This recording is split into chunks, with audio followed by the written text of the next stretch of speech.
No lo expulsaron por votación, ni lo enfrentaron, preguntaron, dieron espacio, razón u oportunidad de responder. Simplemente tomaron la decisión. Estás fuera, fuera y mal. Y así 14 años desaparecieron. Un minuto era un hermano, al siguiente era un fantasma. Esa es la parte de la que nadie habla. El silencio, no la violencia, no las peleas en bares, las guerras de clubes, los kilómetros, el silencio. Porque cuando el club te da la espalda, no lo hace con ruido, lo hace con quietud. De esa que no toca la puerta, de esa que te olvida. Alguna vez estuvo en la presa habitación. Tiny nunca pensó que terminaría así.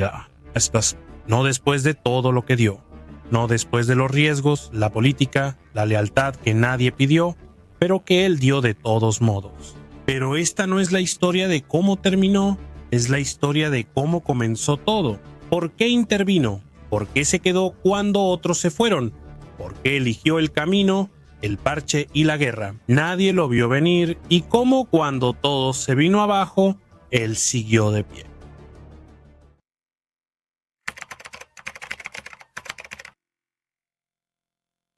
Todo comenzó con silencio, no una pelea, no una reunión, solo un silencio tan denso que se aferraba a cada llamada que no recibía, a cada mensaje que nunca llegó. Tiny conocía las reglas. Si dejaban de mirarte a los ojos, ya estaban afilando el cuchillo. No ves los celos, no puedes sentirlos, no es. A veces puedes sentirte extraño por cómo actúa alguien, pero es real. Sigue estando a tus espaldas, está oculto de ti. Y no tenía idea de lo poderoso que era eso hasta que me eliminaron. Las señales estaban ahí, pero eran sutiles. Chequeos perdidos. Conversaciones que se detenían cuando él entraba en la habitación. El cambio repentino de hermandad a negocios. Estuve aquí el tiempo suficiente para notar cuando el ambiente cambia, cuando el respeto se enfría y la historia deja de importar. Pero nunca imaginó que le sucedería. 14 años, ni una mancha en su nombre. No ascendió por miedo. Se lo ganó kilómetro tras kilómetro, apretón de manos tras apretón de manos. Tiny era el tipo al que llamaban cuando las cosas se salían de control, el que salía primero y cerraba la puerta al final. Y ahora ni siquiera podían mirarlo a la cara. La llamada llegó un tranquilo jueves por la noche, no de un oficial, no de un hermano, solo de un hombre con un mensaje seco, definitivo. Estás acabado, expulsado en malos términos. Está bien, y siempre nos preguntan a los que nos expulsaron, oye, ¿por qué sigues rondando esto? ¿Por qué esto todavía te molesta? ¿Por qué es un asunto pendiente? Bien, tienes todos tus planes y tu vida y toda esta energía que has puesto en esto y vas a algún lado con eso y de repente te lo arrebatan, te lo quitan. Y teníamos una persona, un voto, 100% adentro, 100% afuera. Esa era la regla. Tiny no habló, no lo necesitaba. En el fondo, en algún lugar, él ya lo presentía. Pero escucharlo, sentirlo caer en tu pecho después de todo lo que diste, eso es algo completamente diferente. Me dijeron, oye, si simplemente lo dejas, te pondremos como izquierdo. Le dije, 10 ángeles del infierno necesitaron ponerme este chaleco. Harán falta 10 para quitármelo. Esa no es la respuesta correcta cuando intentas no salir en malos términos. Esa fue la respuesta equivocada. El chaleco colgaba frente a él, aún manchado de aceite y polvo de la carretera. El parche se veía más pequeño ahora, no porque significara menos, sino porque los hombres detrás de él sí. En los días que siguieron, el silencio se hizo más profundo. Los hermanos lo ignoraban. Los prospectos que él había guiado no lo saludaban. Y cada recuerdo, antes motivo de orgullo, ahora le dolía más. Pudo haber tirado el chaleco, pudo haberlo quemado, pudo haber publicado algún comentario amargo como otros antes que él. Pero Tiny no era así. No necesitaba gritar, no necesitaba venganza. Todo lo que necesitaba era la carretera. Y con el club detrás de él y sin nadie en quien confiar, eso fue exactamente lo que hizo. Seguir adelante.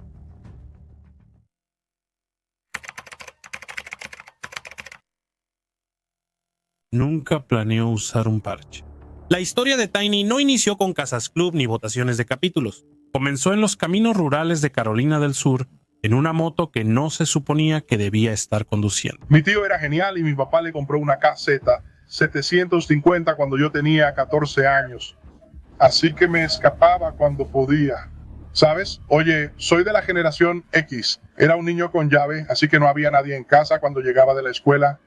Así que empecé a andar y aprender a manejar esa motocicleta. La primera vez que tomó la Kawasaki de su papá, ni siquiera pasó la gasolinera antes de que se le apagara y casi se le cayera. Pero no se dio la vuelta, esa es la cosa con Tiny. Él nunca se dio la vuelta. Seguí usándola por mucho tiempo y un día mi papá intentó manejarla y se cayó en el estacionamiento de una iglesia y me preguntó, ¿crees que puedas llevar esto a casa? Y le dije, no sé, lo intentaré. Me detuve en la bicicleta, arranqué y él dijo, hijo, eres un natural. Yo respondí, sí, bueno. Años después me confesó que sabía que usaba esa bicicleta porque era lo único sin polvo en el garaje. Él no creció enojado, solo incompleto. El fútbol americano le dio disciplina, la lucha libre le dio tolerancia al dolor. A mí me habían metido en la iglesia de los deportes. Había estado en algún tipo de fraternidad u organización toda mi vida. Creé Boy Scouts, alcancé Eagle Scout. Ya sabes, en la preparatoria era lucha, era fútbol americano, siempre estaba rodeado de un grupo de chicos, siendo parte de un equipo. Cuando tuve la edad suficiente, por supuesto, fui a la universidad. Incluso jugué un poco de fútbol americano en Clemson. Pero nada le dio esa tranquilidad hasta que sintió el viento atravesando su camisa a 100 kilómetros por hora. Todo lo demás, las becas, las charlas del equipo, el futuro que sus entrenadores veían para él, se volvió ruido. Él no quería perseguir un marcador, quería que el camino se abriera y lo tragara por completo. Así que se alejó del campo y se metió de lleno en el caos que la mayoría de la gente pasa su vida evitando. Empezó a trabajar en puertas, clubes de striptease, bares, talleres mecánicos. Vio entrar a los tipos con parches. Trabajé como guardia en un club de striptease y conocí a muchos motociclistas quienes me parecieron geniales. Mientras más salía con ellos, más coincidíamos. Me brindaron fraternidad y hermandad. Me enseñaron a no dejar a nadie atrás. Tiny observaba cómo se movían. No solo el poder, sino la hermandad, el código no dicho, ese tipo de cosas que o vivías según ellas o no pertenecías. Te quedaba cerca, mantenía la boca cerrada, nunca pedía atención, solo aparecía una y otra vez, mientras otros se quemaban o se jactaban hasta quedar exiliados. Pero siempre solo tenía ese grupo de muchachos y estar rodeado de ellos. Así que cuando empecé a conocer motociclistas con parches, ya sabes, eso fue como lo máximo para mí. Porque ves a un grupo de muchachos que andaban juntos, que eran muy unidos, que se comunicaban entre ellos. Si te metías con un tipo en el bar, era solo con él, pero si era con estos tipos, era con todos, que era, ¿sabes? Y era ese mismo poder que sentías cuando salías al campo de fútbol, o ese mismo poder que sentías cuando ibas de campamento con un grupo de muchachos. Así que eso fue lo que me metió en eso, me preparó para eso y yo solo quería hacer eso y quería hacer eso. Finalmente adquirió su primera Harley, una ruda FLT Shovelhead que goteaba aceite y tenía transmisión de 5 velocidades. Cuando alguien necesitaba ayuda, él ya estaba ahí. Cuando algo necesitaba arreglarse, no pedía herramientas, él traía las suyas propias. Para cuando le preguntaron si quería ser prospecto, él ya había tomado su decisión meses antes. Él no quería un título, quería algo que no se pudiera fingir. Y por primera vez en su vida sintió que el camino tenía dirección. No esperaba que la lealtad fuera fácil, pero creía en el fondo que una vez que llegaba, se quedaba. Esa creencia le costaría más de lo que podía imaginar.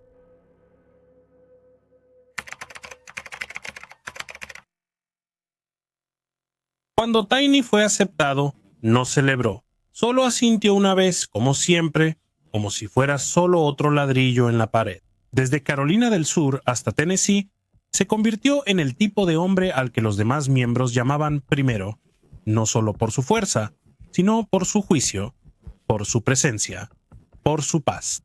Porque mientras la mayoría veía el poder del parche, Tiny lo veía como una responsabilidad. Para mí era una verdadera fraternidad de hermandad, así que la traté como tal, y eso me hizo mejor. Ser prospecto me enseñó las disciplinas necesarias para avanzar. algunas cosas grandiosas en mi vida, ya sabes, regresé y terminé mi carrera universitaria, encontré al amor de mi vida y tuve un hijo hermoso. Sabes, muchas cosas grandiosas me pasaron después de la etapa de las drogas y después de, ya sabes, toda la etapa de las pandillas y de ser un matón. Todo esto que vives como hombre al entrar a un club del 1%. Recorría 1000 millas para un funeral. Llegaba primero a las iniciaciones y era el último en irse de los encierros. Él conocía y aún más vivía las reglas. Jamás toques la moto de otro, nunca abandones a tu hermano y siempre responde el maldito teléfono. Cuando entraba una llamada, tenía compañeros que al volver de una rodada decían, llámame cuando llegues a casa, ¿cómo está tu mamá? ¿Cómo están tus hijos? ¿Cómo va tu press de banca? ¿Mejoraste tu velocidad sacando el cuchillo? Pero bueno, siempre nos preocupábamos unos por otros y el grupo que tenía era, ya sabes, haz lo que dices, di lo que haces y hazlo en serio. Pero lo siento, muchas de esas lecciones ya las había aprendido cuando llegué, así que sabía en qué trampas no debía caer. Ahora, el liderazgo a un nivel más alto, eso sí era algo nuevo para mí. El poder era algo nuevo para mí. Nunca sentí poder fuera del mío, pero al ser oficial y tener rango, eso cambia. Y de repente la gente te empieza a hacer preguntas sobre la vida, como si se suponiera que tú debes decirles qué hacer. Y yo siempre solo les daba a las personas las herramientas y les daba el conocimiento y permitía que decidieran por sí mismos. Pero lo que distinguía a Tiny no era cómo montaba, sino cómo negociaba. Y para Tiny ese momento llegó rápido. Carolina del Sur era estable, pero Tennessee, ese era territorio virgen. No solo por el terreno, sino por la tensión. Clubes rozándose entre sí, bares con líneas invisibles. No las cruzabas. Viejas rencillas que no se habían enfriado. No hacía falta mucho para encender la chispa y todos lo sabían. Así que cuando se habló de expansión, Tiny no dudó. Levantó la mano y dijo, yo voy. ¿Por qué? ¿Por qué ofrecerse voluntario para algo que podría haberse complicado en el momento en que sus ruedas tocaran la banqueta de un rival? ¿Por qué entrar en un polvorín que nadie más quería tocar? Porque alguien tenía que hacerlo y porque así era él. Siempre fui ese hermano de primera línea, siempre fui el hermano que si había un problema con otro club, yo era el primero en entrar, cada vez sin falta. Y cuando me pidieron ser parte de un grupo de hombres que intentaban negociar con el club de motociclistas forajidos, dije, ¿por qué me están pidiendo a mí? ¿Saben? ¿Por qué querrían que pase de ser, ya saben, un guerrero a ser un pacificador? Y votaron para que yo hiciera el trabajo. Él no llegó haciendo alarde, llegó escuchando, observó cómo se movían los forajidos, estudió el pueblo antes de mostrar cualquier color. Él sabía que esto no se trataba solo de establecer territorio, se trataba de prevenir una guerra antes de que siquiera comenzara. Así que hizo una llamada. Cruzó la línea que la mayoría de los hombres no se atrevería a acercarse y dijo, hablemos. No como enemigos, no como aliados, no, sino como hombres que saben lo que está en juego. Y funcionó. El forajido y yo creamos un lazo en ese momento y nos dimos cuenta, oye, si no nos mentimos, si no nos engañamos, si no tratamos de manipularnos políticamente, si simplemente nos decimos la maldita verdad, buscamos lo mismo. Eso es la seguridad y el crecimiento de ambos clubes. Así construimos una relación. Las concesionarias Harley le dieron la bienvenida. Las concesionarias de Harley Davidson estaban listas, ya sabes, contentas de vernos llegar a esas áreas de Tennessee donde no había una presencia sólida de clubes de motociclistas que estuvieran haciendo cosas buenas. Y las filiales locales lo respetaban. Incluso los clubes rivales empezaron a entender que él estaba ahí para construir algo que perdurara. Y pasamos de mirarnos las expresiones faciales cuando hablábamos para ver si estábamos mintiendo, de contar millas hasta una reunión, ahora confiamos en el juicio del otro. Cada vez que surgía algo y ya teníamos pruebas sólidas antes de llamar por teléfono, decíamos las cosas tal cual, sin endulzar. Pero en casa, esa parte no parecía liderazgo, parecía debilidad. Veían a un hombre acercándose demasiado al enemigo. Y una vez que la duda echa raíces alguna vez deja de crecer, estaba construyendo algo para el club o para él mismo. Aún así, siguió adelante. Tennessee necesitaba un acta constitutiva, el sur necesitaba una base y él estaba listo para verter el concreto. De todos modos, esto llevó a Tennessee. He estado tratando de expandirme a Tennessee y Georgia desde que estoy en el club. Nadie está creciendo, nadie está saliendo de su zona de confort, nadie va a ningún lado, nadie está haciendo nada, especialmente de la manera correcta. Escuchamos toda la propaganda sobre que los otros clubes hacen las cosas de la manera incorrecta. Escuchamos todo lo que dicen sobre cómo solo les ponen parches a las personas, cómo venden sus parches, cómo hacen esto mal y aquello mal. Bien, pues hagámoslo bien. Tiny lo sintió todo, y cómo cambiaron las reuniones, y cómo sus llamadas se hicieron más cortas, y cómo los mismos hombres con los que luchó empezaron a susurrar cuando él pasaba, y poco a poco algo cambió. Todavía llevaba la bandera, pero ahora se sentía más pesada que antes.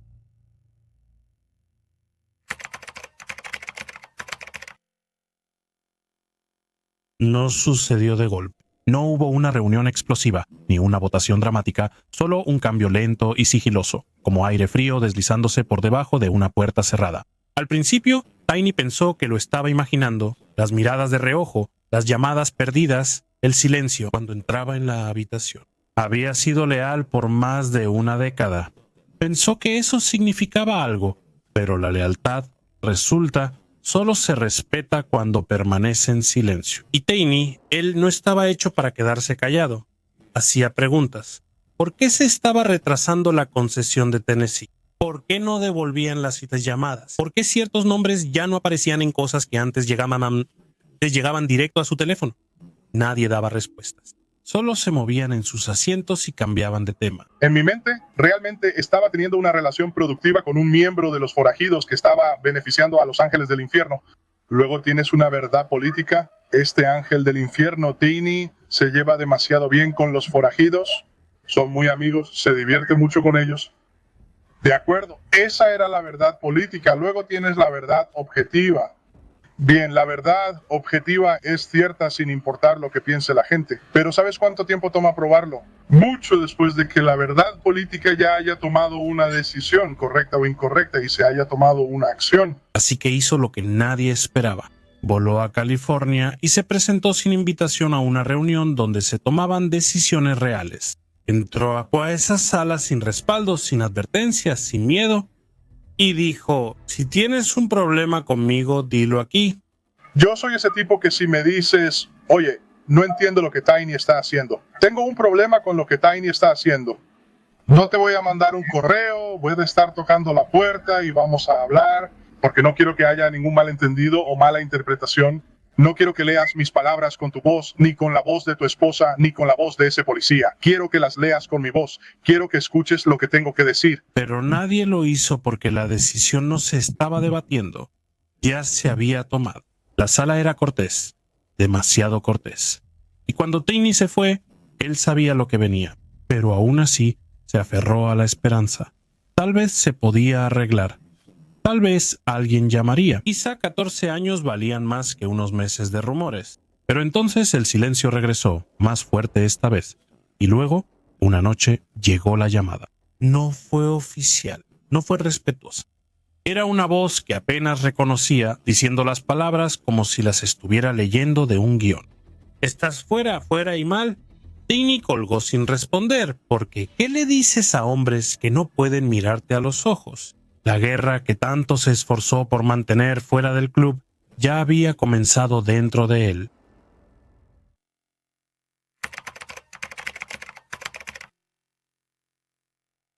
Después de 14 años en el club, no hubo despedida. Nadie pasó por la casa. Nadie llamó para decir: es una maldita lástima. Un día Tiny era parte de algo más grande que él. Al siguiente era como si nunca hubiera existido. Así de mal estaba. Se me ponchó la llanta de la bicicleta, camino a visitar a alguien y estoy al lado del camino con la llanta ponchada. Y no tengo idea de a quién voy a llamar para que venga por mí. Esa es una mala sensación. De todos modos, él siguió conduciendo. La carretera estaba más tranquila ahora. Ya no había llamadas telefónicas, ya no había reportes. Solo largos tramos de autopista y un chaleco que aún colgaba en el garaje, el parche intacto. Nunca lo quemó. Nunca publicó nada en línea, nunca se desahogó, porque así no es como cargas la historia. La llevas en silencio cuando pasas por los bares donde solías hacer seguridad, cuando ves pasar a una banda y reconoces su formación, cuando te despiertas temprano por costumbre aunque ya nadie te espera, Pero en vez de dejarse vencer por eso, volvió a encontrarse consigo mismo. El proceso no fue noble, fue brutal. Tuvo que volver a aprender a existir sin órdenes, sin llamadas, sin el parche en la espalda que le daba acceso, estatus y protección. Regresó con su familia con las manos callosas y el corazón tranquilo, sin estar seguro de cómo ser un padre sin los horarios del club ni las obligaciones del parche. Aprendiste que, hey, Dios mío, he perdido todo este tiempo con mi familia. Esa es una muy grande. He arruinado otras partes de mi vida porque le estaba dando tanto a este club que solo un par de tipos celosos en una mala noche decidieron que ya no era un Hells Angel. ¿Y ahora qué hago? ¿Ahora a dónde voy? Así que se unió a los hijos de los veteranos confederados, no por nostalgia o imagen, sino porque necesitaba estructura otra vez, algo que lo anclara y que no estuviera empapado de política o de orgullo. Rastreó sus raíces, se reconectó con una familia que había perdido hace mucho y por primera vez empezó a construir algo que no podía eliminarse por una votación. Pero adaptarse no fue fácil. Tras años siendo el hombre al que temían o seguían, ahora estaba en ferreterías y pasillos de supermercados, desconocido, sin ataduras y aprendiendo lo que significaba moverse por el mundo como un hombre, sin un parche, sin respaldo y sin certeza. Aún así, caminaba con la cabeza en alto porque, aunque el club le quitó todo lo que pudo, no podían reescribir la verdad. No podían cambiar el hecho de que él había construido algo real, y mucho menos podían borrar al hombre que nunca se inclinó, ni ante la política, ni ante la presión, ni ante la traición. Tiny perdió el parche, pero conservó su nombre, y eso, al final, es lo que todavía resuena cuando él cabalga.